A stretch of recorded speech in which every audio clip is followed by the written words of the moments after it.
হিন্দুদের মন্দিরে গিয়ে গীতা পাঠ করেছেন?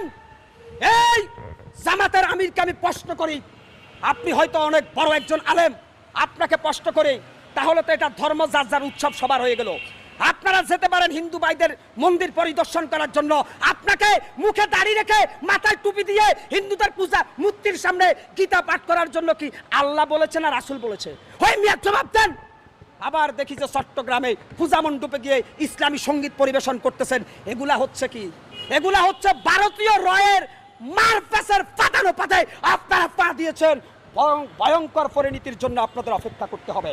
বাংলাদেশের সুশীল সমাজের একটি বড় অংশ আর গণমাধ্যমের একটি বড় অংশ আনুপাতিক নির্বাচনকে সমর্থন দিচ্ছে। কারণ হচ্ছে তারা চাচ্ছে এই টার্ম না হলেও পরের টার্মে যেন আওয়ামী লীগকে পুনঃ প্রতিষ্ঠিত করা যায়।